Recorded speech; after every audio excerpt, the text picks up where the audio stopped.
아멘. 오늘은 내 형제들아 속지 말라는 제목으로 말씀을 나누려고 합니다. 함께 말씀을 보실까요?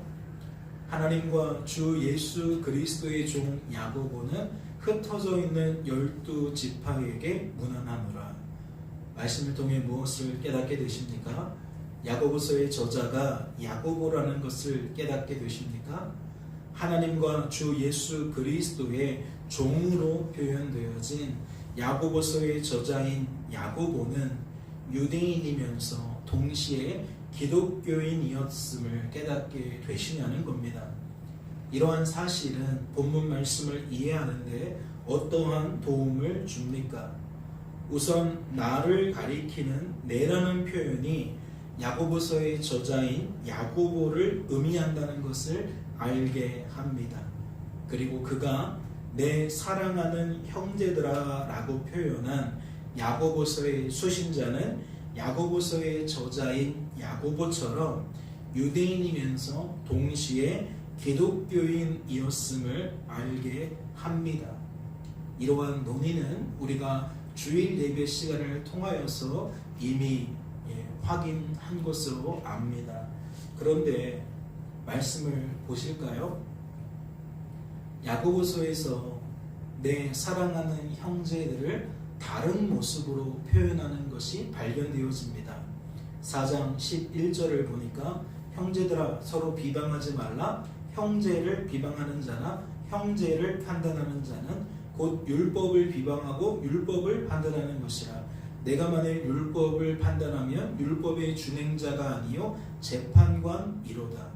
5장 7절 말씀을 보니까 그러므로 형제들아 주께서 강림하시기까지 길이 참으라. 보라 농부가 땅에서 나는 귀한 열매를 바라고 길이 참아 이른 비와 늦은 비를 기다리나니.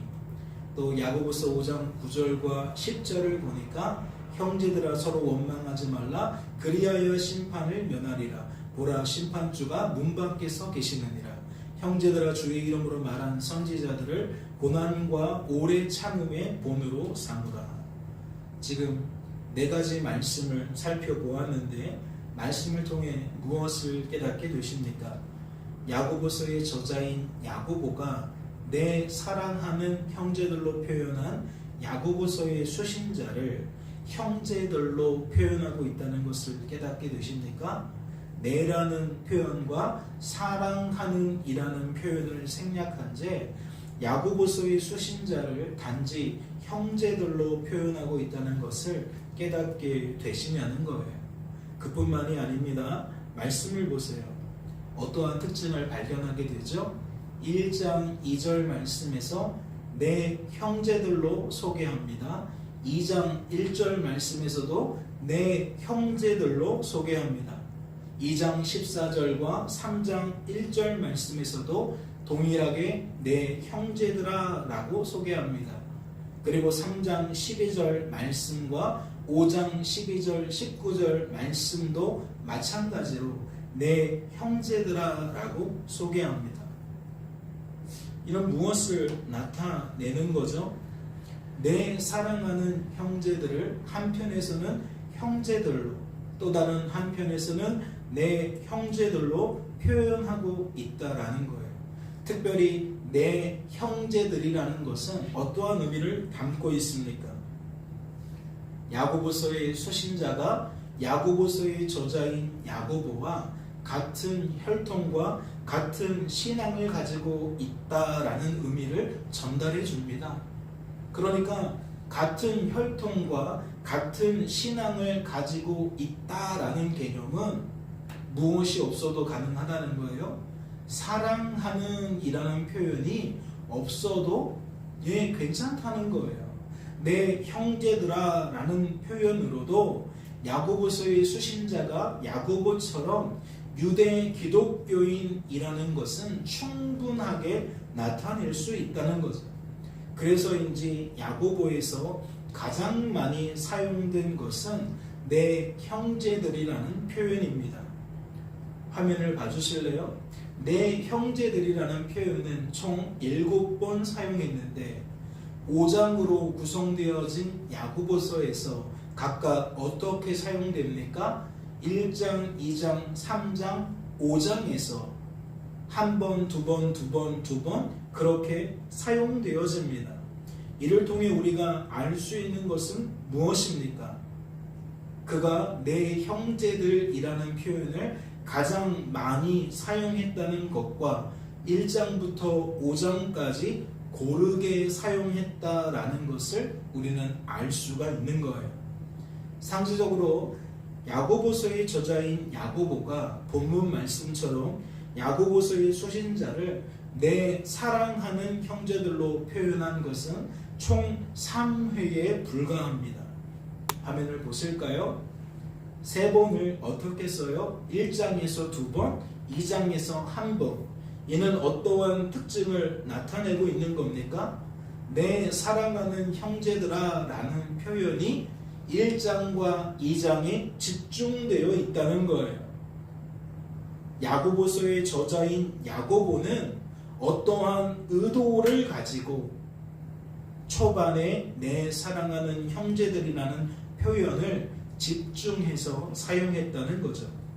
그렇다면 묻지 않을 수 없습니다. 과연 야고보는 어떠한 의도를 가지고 내 사랑하는 형제들이라는 표현을 사용했을까요?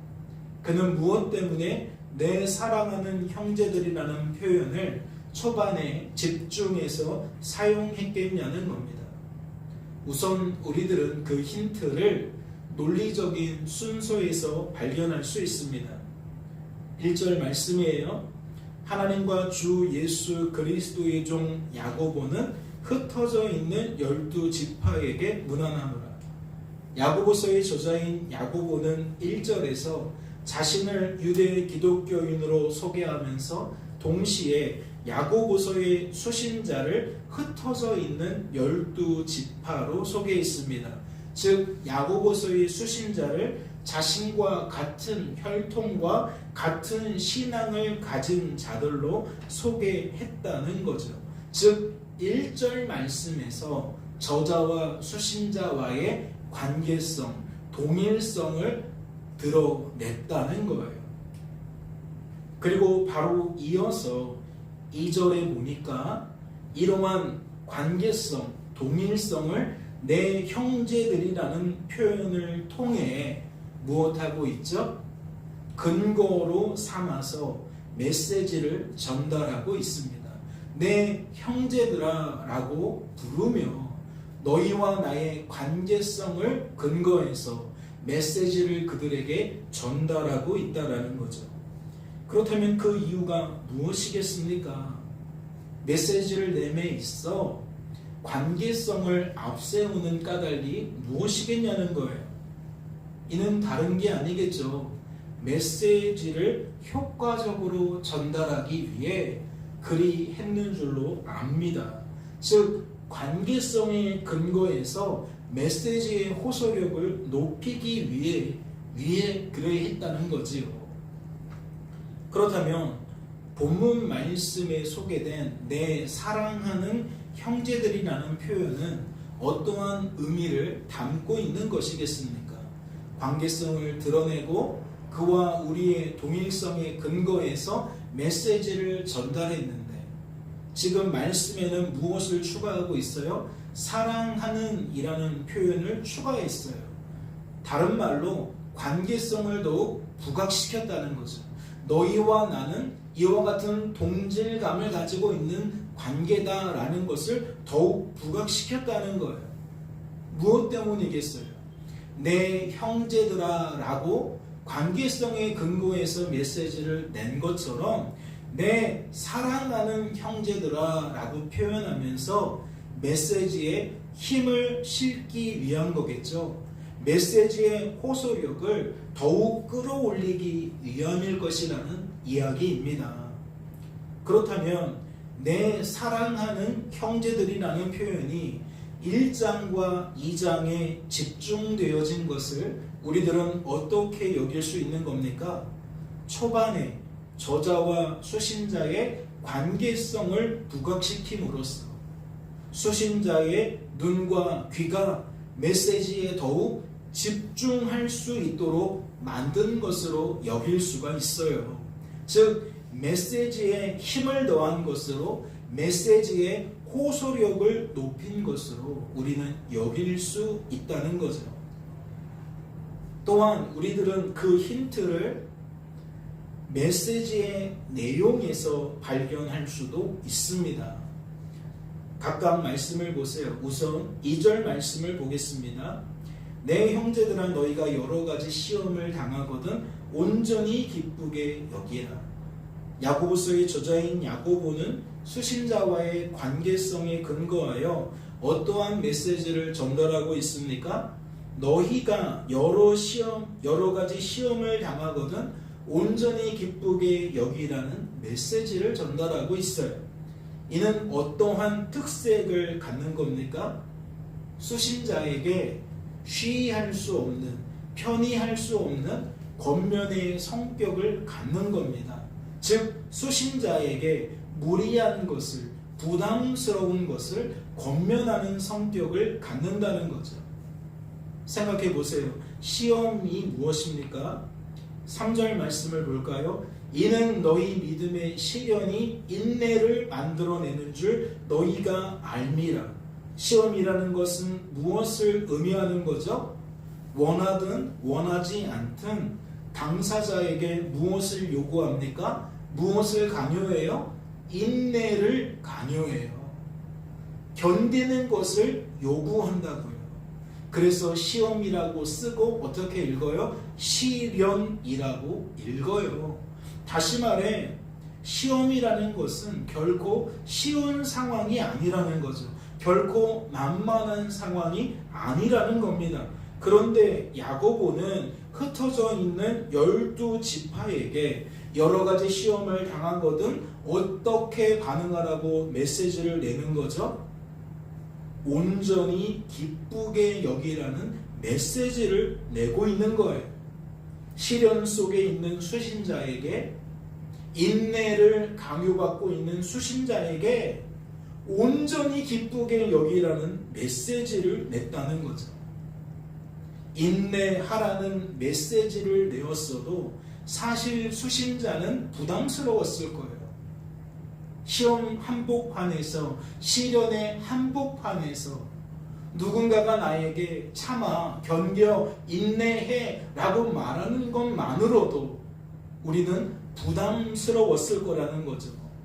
그런데 야고보는 수신자를 향해 한술 더 떠서 뭐라고 말하는 겁니까? 인내하라는 수준이 아니라 온전히 기쁘게 여기라는 메시지를 내었다는 거예요. 참으면 좋은 일이 있을 거야. 이 정도의 수준이 아니라는 거죠. 고난 속에서 허우적거리고 있는 상대방을 향해 야, 기뻐해야지, 즐거워해야지 라는 메시지를 내었다는 거죠. 그러다면 성도된 우리들은 야고보가 수신자를 내 형제들로 표현한 것을 어떻게 여길 수 있는 거죠? 무리한 메시지를, 부담스러운 메시지를 관계성의 근거에서 호소하고 있는 것으로 여길 수 있는 겁니다. 쉬할 수 없는 권면을, 편히 할 수 없는 권면을 관계성에 근거하여 그럼에도 불구하고 쉬이 전달하고 있다는 거죠. 편히 전달하고 있다는 거예요. 이런 얘기입니다. 우리가 친한 친구 사이에, 부모 자식 사이에 종종 이럴 때가 있잖아요. 남들이 해줄 수 없는 쓴소리, 또는 남들이 해주지 못하는 정말 깊은 이해 속에서 나타나는 절실한, 절절한 위로. 우리가 삶에서 그런 걸 경험하지 않습니까? 부모라서 해줄 수 있는 말, 친구라서 해줄 수 있는 말, 그런 게 따로 있잖아요. 오늘 말씀도 바로 그러한 내용이라는 거죠. 온전히 기쁘게 여기라 라는 얘기는 쉬할 수 없는 이야기인데, 저자는 수신자와의 관계를 앞세우면서 그 어려운 얘기를 해내고 있다라는 겁니다. 그런데 그것이 전부는 아니겠죠. 수신자에게 저자가 부담을 준 메시지는 그것만이 아니라는 거예요. 특별히 지금 우리는 2절과 무엇을 비교하고 있습니까? 16절을 비교하고 있잖아요. 16절 메시지를 보세요. 여러분은 본문 말씀 속에 소개된 속지 말라는 이 메시지를 어떻게 보십니까? 저자가 수신자를 향해 속지 말라는 메시지를 낸 것이 여러분에게는 어떠한 의미로 여겨지시냐는 거예요. 저는 이 메시지가 2절에 소개된 온전히 기쁘게 여기라는 메시지보다 훨씬 더 받아들이기 어려운 메시지라고 생각합니다. 훨씬 더 거부감이 드는 메시지라고 생각한다는 거예요. 그 이유가 무엇일까요? 이것은 수신자의 생각과 감정과 의지가 철저하게 부정당하는 것이기 때문입니다. 생각해 보세요. 사람은 저마다의 자기 확신과 자기 신념이 있습니다. 자신만의 상식과 자신만의 가치관이 있다는 거예요. 주어진 삶과 주어진 삶의 결과를 바라보고 받아들이는 저마다의 틀이 있다는 거죠. 그렇다면 속지 말라는 것은 어떠한 의미를 담고 있는 겁니까? 너의 그 확신은, 너의 그 신념은 잘못되었다는 거예요. 너의 그 판단은, 너의 그 주장은 오류가 있다는 거죠. 따라서 속지 말라는 것은 상대방 그 자체를 부정하는 것과 진배 없는 줄로 압니다.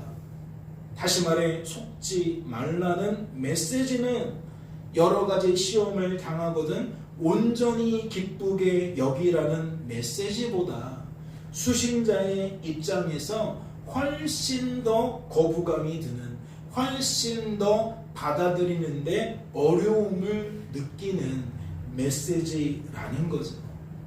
그렇다면 내 형제들이 내 사랑하는 형제들로 표현된 것은 어떠한 역할을 하는 것으로 여길 수 있는 겁니까?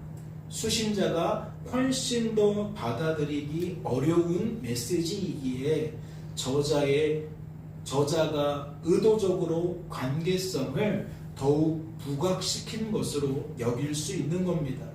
즉 메시지의 수위가 올라간 것을 사랑하는 이라는 표현을 추가함으로써 상쇄시키려고 했다는 거죠. 다시 말해 메시지의 호소력을 높이기 위해, 더욱 높이기 위해 그리했다는 겁니다. 메시지의 효과를 높이기 위해, 더욱 높이기 위해 그리했다는 거죠. 그렇다면 이 두 가지 사실을 종합하면 어떠한 결론에 이를 수 있는 겁니까? 야고보서의 저자인 야고보는 논리적인 순서를 통해서나 메시지의 내용을 통해서나 결국 메시지의 효과적인 전달을 위해 수신자와의 관계성을 이용했다는 결론에 이르게 되는 겁니다. 관계성을 통해 야고보서의 저자인 야고보는 메시지의 호소력을 높였다는 거죠. 하지만 그것이 전부라 할 수는 없습니다. 그것이 가장 결정적인 요소라고 말할 수는 없다는 거죠. 야고보서의 저자인 야고보는 메시지의 호소력을 높이기 위해, 메시지의 효과적인 전달을 위해 관계를 이용한 것은 맞지만 그것이 전부는 아니라는 이야기입니다. 그것이 가장 결정적인 요인은 아니라는 거죠. 말씀을 보세요. 이는 주일날 우리가 살피지 않았던 말씀일 텐데 어떠한 내용이 담겨 있습니까? 너희 중에 누구든지 지혜가 부족하거든 모든 사람에게 후히 주시고 꾸짖지 아니하시는 하나님께 구하라 그리하면 주시리라. 말씀을 통해 무엇을 깨닫게 되십니까?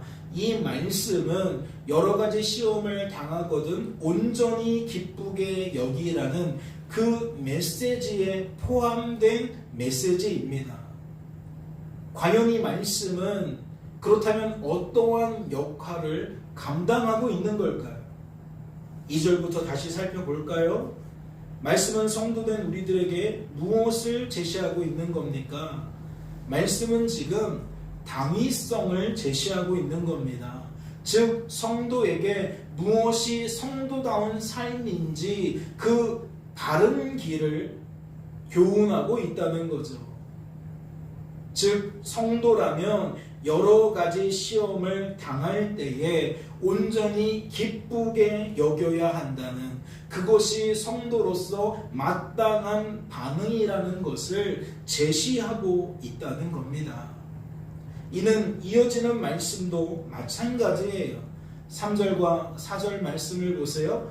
이는 너희 믿음의 시련이 인내를 만들어내는 줄 너희가 알미라. 인내를 온전히 이루라. 이는 너희로 온전하고 구비하여 조금도 부족함이 없게 하려 함이라. 즉 온전히 기쁘게 여기라는 메시지나 인내를 온전히 이루라는 메시지나 그 성격은 동일하다는 거죠. 즉 당위성을 제시하고 있다는 겁니다. 바른 길을 제시하고 있다는 거죠. 성도라면 성도다운 삶을 살아가야 한다는 그 당위성을, 바른 길을 제시하고 있다라는 거예요. 하지만 5절 말씀은 어떠합니까? 여러분은 5절 말씀이 어떻게 여겨지세요? 이 또한 당위성으로 여겨지십니까? 이 또한 바른 길로만 여겨지십니까? 너희 중에 누구든지 지혜가 부족하거든 모든 사람에게 후히 주시고 꾸짖지 아니하시는 하나님께 구하라. 그리하면 주시리라. 여러분, 이 말씀은 성도가 온전히 기쁘게 여길 수 있는 근거를 소개하고 있는 겁니다. 인내를 온전히 이룰 수 있는 근거가 무엇인지 지금 소개하고 있다는 거죠. 그렇다면 앞선 말씀들과는 무엇이 가장 다른 겁니까? 앞서 살펴본 2절, 3절, 4절 말씀은 성도된 우리들은 성도다운 삶을 살아가야 한다는 성도의 의무와 책임에 관한 율법적인 메시지라며, 5절 말씀은 성도된 우리들은 오직 하나님을 통해서만 성도다운 삶을 살아갈 수 있다는 복음적 메시지라는 거예요. 2절, 3절, 4절은 율법적 메시지라면 5절 말씀은 복음적 메시지라는 거죠. 말씀의 내용을 잘 살펴보세요. 누구든지 지혜가 부족하거든이 나타내는 바가 무엇입니까? 누구든지 온전히 기쁘게 여길 수 없거든이라는 얘기 아닐까요? 누구든지 인내를 온전히 이룰 수 없거든이라는 이야기가 아니겠냐는 거예요. 즉 당위성이 제시되어졌는데 그 당위성에 우리가 들을 수 없다는 것을 나타내는 것이 아니냐는 거예요. 여러 가지 시험을 당하거든 온전히 기쁘게 하세요. 온전히 기쁘게 여겨야 합니다. 라는 것이 2절 메시지였는데, 누구든지 지혜가 부족하거든 이라는 말씀은 그리해야 되는 것은 아는데 나는 내 삶을 돌아보니까 그렇게 반응하지 못하더라. 지금 그러한 상황 아니겠냐고요. 온전히 기쁘게 여기라고 하나님 말씀하시지만 나는 시련을 만나면, 시험을 당하면 기쁘게 여기기보다는 불평과 짜증과 원망과 우리의 반응이 다르다라는 것을, 성도다운 것이 아니라는 것을 지금 드러내고 있는 것이 아니냐는 거예요.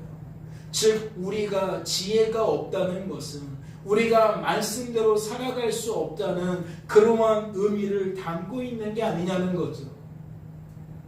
2절과 짝을 이루면 그렇게 풀어지는 것이고 4절과 짝을 이루면 누구든지 인내를 온전히 이룰 수 없거든 이라는 표현으로 우리는 여길 수가 있는 거겠죠.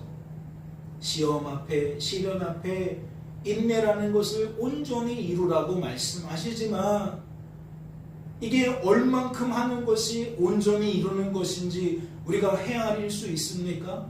잠깐 참는 것은 할만하겠죠. 그 순간 즉시 발끈하는 것이 아니라 잠깐 참는 것은 어쩌면 가능할지도 모릅니다. 사람마다 조금씩 다르니까 어떠한 사람은 하루를 참는 것이 또 괜찮을지도 몰라요. 또 어떤 사람은 일주일을 참는 것이 괜찮을지도 모릅니다. 또 어떤 사람은 그 이상의 기간을 참는 것이 괜찮을지도 모르죠. 그러면 인내를 온전히 이루라는 메시지가 하루를 참으라는 뜻이라면 일주일을 참으라는 뜻이라면 그들은 인내를 온전히 이룬 것이라고 할 수 있겠죠. 그런데 우리는 당장 우리조차도 의문이 들잖아요. 과연 얼만큼 인내해야 인내를 온전히 이뤘다고 말할 수 있는 것일까? 내 맘 같지 않은 엄마와 아빠를 내가 얼만큼 참고 견뎌야 내가 제대로 인내했다고 제대로 견뎠다고 말할 수 있을까? 내 맘 같지 않은 자녀를 내가 도대체 얼마나 인내하며 견뎌내야 그것이 인내를 온전히 이루는 것이라고 말할 수 있을까? 우리는 생각할 수 있는 거잖아요. 그러면 결국 우리가 어떠한 결론에 이를 때가 많겠습니까? 우리가 온전히 이루지 못하고 결국 중도에 발끈하게 되는 것을, 분노하게 되는 것을, 상대방을 비방하고 원망하게 되는 것을 우리는 목도하게 되겠죠. 결국 우리의 임계점을 넘는 그 순간 우리는 죄의 열매를 내면적으로나 입술로나 손과 발로 맺을 수밖에 없다는 거예요. 그러니까 누구든지 지혜가 부족하거든 이라는 메시지가 누구든지 인내를 온전히 이룰 수 없거든 이라는 메시지와 짝을 이루게 된다는 거죠. 내가 시련 앞에 시험 앞에 인내를 걷어치우는 순간 우리는 즉시 이 말씀을 떠올리게 될 거라는 이야기입니다. 그렇다면 우리는 온전히 기쁘게 여기라는 말씀을 통해 인내를 온전히 이루라는 말씀을 통해 무엇을 발견하게 되는 겁니까? 그렇게 할 수 없는 악하고 약하고 무능한 나의 민낯을, 나의 본 모습을, 나의 나됨을 발견하게 되는 겁니다. 그러니까 누구든지 지혜가 부족하거든 이라는 메시지는 누구든지 자신이 말씀대로 살아갈 수 없는 존재라는 것을 발견하게 되었거든 이라는 것과 다를 바 없다는 거죠. 그렇다면 이어지는 말씀은 무엇을 나타내는 것일까요? 우리가 우리의 한계를 깨닫게 되었다면, 우리가 우리 자신의 비참한 모습을 발견하게 되었다면, 모든 사람에게 후히 주시고 꾸짖지 아니하시는 하나님께 구하라 그리하면 주시리라가 나타내는 바가 무엇이겠냐는 거예요. 다른 거겠습니까? 결국 하나님께서 그리할 수 없는 우리들을 그리할 수 있도록 만드신다는 얘기겠죠. 하나님께서 온전히 기쁘게 여길 수 없는 우리들로 하여금 시험 속에서, 시련 속에서 온전히 기쁘게 여길 수 있도록 만드신다는 의미가 아니겠냐는 거예요. 인내를 온전히 이루도록 만드신다는 이야기가 아니겠냐는 거죠. 그렇다면 성도된 우리들은 이를 통해 무엇을 알 수 있는 겁니까? 야고보서의 저자인 야고보는 야고보서의 수신자를 누구에게 인도하고 있다는 거예요? 능히 할 수 없는 우리들을 능히 할 수 있게 만드시는 하나님께로 인도하고 있다는 것을 알 수 있는 거예요. 우리는 우리 자신이 스스로의 힘과 능력으로 죄의 권세에서 나아갈 수가 없는데, 벗어날 수가 없는데, 그런 우리들을 자각하게 만들어서 누구에게로 이끌고 있다? 우리를 우리의 죄에서 구원해 주시는 하나님께 이끌고 있다라는 것을 우리가 확인한다는 거죠. 율법에 쉬이 사로잡힐 수밖에 없는, 특별히 수신자가 누구라고 이야기를 했죠? 유대인이라고 했잖아요. 기독교인이 되기는 했지만 그가 배경적으로 어떠한 생각과 감정과 의지를 갖고 있어요? 유대교적 생각과 감정과 의지를 가지고 있어요. 유대 기독교인이라는 것은 그러한 특징을 나타내는 겁니다. 마치 우리들이 부모님이 불교인이고 그 부모님이 불교인이었으면 어떠한 상황이 되는 거죠? 불교적인 배경을 가지고 기독교인이 되었다라고 표현하는 거죠. 이해가 되십니까? 나라별로, 문화별로 사람들은 저마다의 그 가치관과 문화를 형성하고 살아가는데, 그 배경 속에서 하나님의 은혜로 예수를 나의 주 나의 하나님으로 믿게 되었을 때, 영접하게 되었을 때에 그를 부르는 적절한 표현이 무엇이다? 유대 기독교인이다. 즉 어떠한 배경을 가지고 기독교인이 되었다라는 거예요. 그러면 그가 일평생 동안 묶이게 되는 것은 무엇이겠습니까? 자신이 예수 믿기 전에 자신의 생각과 감정과 의지를 지배하고 있었던 그 사상과 그 문화와 그 상식과 그 가치관이겠죠. 내가 어릴 때부터 늘 보고 듣고 배우고 자라났던 그 배경이 늘 우리의 걸림돌이 되어질 거라는 거예요.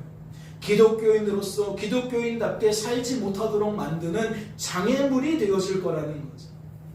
특별히 성경에서 두드러지는 유대 기독교인들은 무엇이 그들의 발목을 잡을 때가 많았느냐? 율법이 그들의 발목을 잡을 때가 많았다는 거예요. 그들이 원래 믿고 있었던 그 신앙의 방식들, 그 전통들, 그 문화들, 그 습관들이 예수를 믿어도 쉽게 고쳐지지 않더라는 거죠. 달라지지 않더라는 거예요. 그러니까 성도는 복음에 매여서, 복음에 사로잡혀서, 복음의 사람으로서 살아가야 되는데, 유대 기독교인은 수시로 율법에 매이고 율법에 사로잡히는 삶을 살더라는 거죠. 그래서 야고보는 야고보서를 통해 그들에게 어떠한 권면을 내고 있는 거예요? 복음의 사람이 무엇인지, 복음에 사로잡히는 것이 무엇인지 드러내는 거예요. 그러면서 그들이 지금 복음을 이탈하고 있다, 이탈하고 있는 상태다라는 것을 비추고 있다라는 거죠. 이를 위해 무엇도 사용한 겁니까? 저자와 수신자와의 관계성, 그 동질감을 사용한 겁니다. 그래서 메시지의 호소력을 높였다는 거죠. 메시지의 효과를 높였다는 거예요. 그런데 무엇을 빠뜨리면 안 돼요? 그것이 결정적인 요인이라고 여겨서는 안 돼요. 결정적인 요인은 무엇에 있는 겁니까? 저자와 수신자와의 친밀성에 있는 것이 아니라, 목회자와 성도의 그 친밀성에 있는 것이 아니라, 부모와 자식의 또는 친구와 친구 사이에 그 친밀성에 있는 것이 아니라, 결국 사람을 복음으로 가득하게 만드는 것은 누구다? 누구밖에 없다? 하나님밖에 없다. 복음밖에 없다. 지금 그 메시지를 더불어 우리들은 생각할 수 있어야 한다는 거죠. 다시 말씀을 드려요. 성도된 우리들은 이 관계를 어떻게 여겨야 합니까? 내 형제들과 내 사랑하는 형제들이라는 이 관계성, 친밀성을 어떻게 여겨야 하냐는 거예요.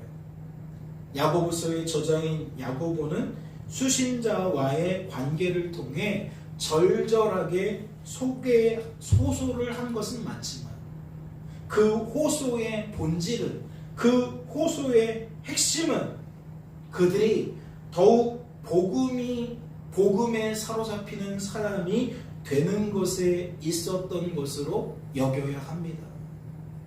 그러니까 괜히 친분을 과시하는 게 아니라는 거죠. 괜히 너와 나의 같은 점을 자꾸만 들추어내면서 다가가려고 하는 게 아니라는 거예요.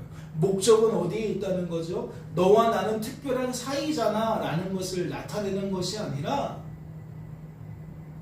성도가 오직 복음에 사로잡히도록 만드는 데 있다는 거예요. 성도가 무늬만 성도고 복음을 내팽개치고 다른 것을 복음처럼 붙들고 있는 것을 막기 위해 지금 그리하고 있다라는 거죠. 그 내용이 오늘 본문 말씀에 어떻게 묻어나는 겁니까? 속지 말라는 메시지로 묻어나고 있는 거예요. 야고보서의 호소는 야고보서의 수신자가 복음이 아닌 것에 또다시 속는 것을 막는 데 있었다는 것이지요. 이를 위해 야고보는 기꺼이 수신자와의 관계성을 이용했다는 겁니다. 오늘날 우리들은 어떠할까요? 우리들은 누군가가 복음의 사람이 되기를 너무나도 간절하게 원해서 무엇을 사용할까요? 내가 가진 무엇을 가지고 상대방을 바꾸는 일에 사용하겠냐는 겁니다.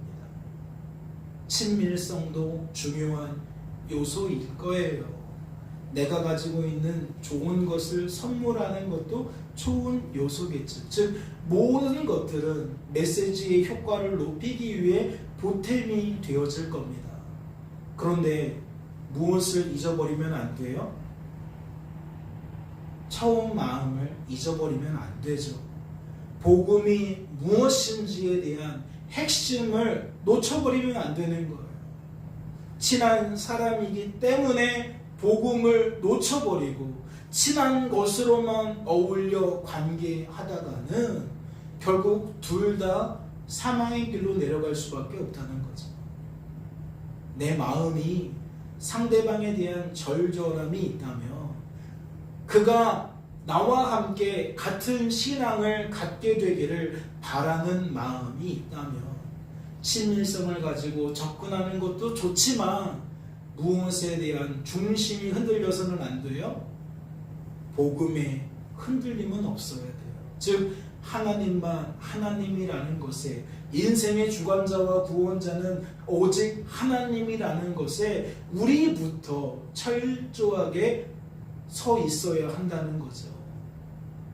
그래야만 우리가 누군가를 하나님께로 이끌어낼 수 있다라는 거예요. 사랑하는 성도 여러분, 우리가 주일 예배 시간에도 살펴보았지만 우리는 너무나도 많은 소리를 듣고 삽니다. 너무나도 많은 광경을 보면서 살아요. 그리고 그 대부분의 것들은 복음과 무관하고 복음과 대척점에 있는 것이 많습니다.